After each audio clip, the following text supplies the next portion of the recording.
आप जब कविता नहीं लिखते हैं, उस समय आप क्या कर रहे थे? मैं पेशे से डॉक्टर हूँ, मेडिकल प्रोफेशन में हूँ। और पिताजी चाहते थे कि डॉक्टर बनूँ, इसलिए बायोलॉजी ले ली और मेडिकल कॉलेज में दाखिला ले लिया और राजस्थान गवर्नमेंट में 3 साल मेडिकल अफसर भी रहे। उसके बाद लेकिन होता वही है जो जगत पिता चाहते। संसार के पिताजी कुछ और चाहते थे।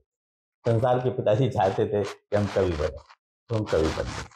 लेकिन आज भी मैं दोनों पिताओं का आदर कर रहा हूँ। न मैंने कवि सम्मेलन छोड़े हैं, कविता छोड़ी है, ना मैंने क्लिनिक छोड़ी है।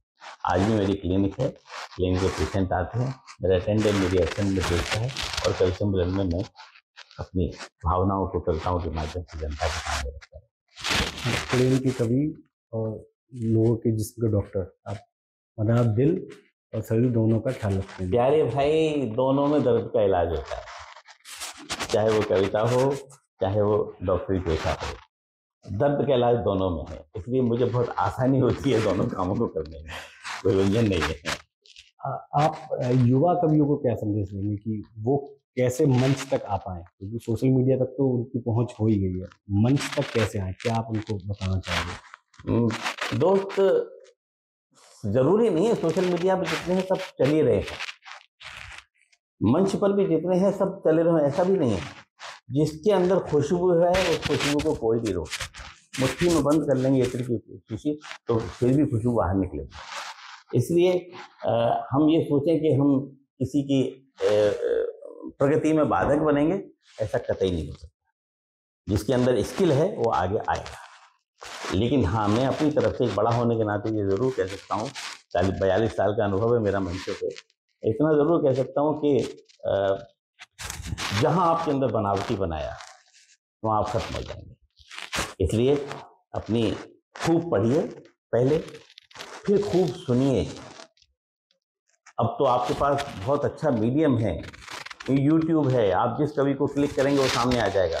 हमने तो बहुत पूरी रात बैठ के विजेंद्र अवस्थी जी को सुना है, उर्मिला जी को सुना है, बाल्की बैरागी जी को सुना है, मीर जी को बैठ के सुना है, तब जाके सीखे यहाँ कविता कैसे सुनी जाती है, कैसे पढ़ी जाती है। अब तो आपके पास बहुत आसान साधन है।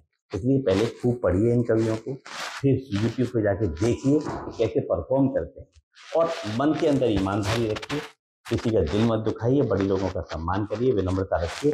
कविता सबसे बड़ा जो गुण मांगती है विनम्रता का मांगती है। जहाँ आपके अंदर अहम आया, अहंकार आया, कविता दूर होती चली जाएगी और कुछ दिन का खेल होता है।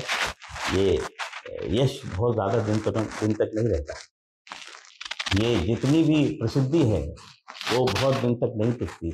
इसलिए विनम्रता बनाए रखेंगे तो प्रसिद्धि बहुत दिन तक आपके पास रह जाएगी। आप प्रेम पे लिखते हैं, आज के टाइम में देख रहे हो आप कि युवाओं के लिए प्रेम शायद कुछ और हो चुका है, तो आप क्या समझाना चाहेंगे कि प्रेम क्या है? अगर आप कुछ कम शब्दों में बता पाएँ, जिससे युवा, आज की जो नई जनरेशन है, जो प्रेम को भी फास्ट फूड की तरीके से कंज्यूम करती है, उसके बाद वो फिर उसको कुछ और चाहिए। उनको पता नहीं है प्रेम रूह का विषय है, आत्मा का विषय है, प्रेम देह का विषय नहीं है।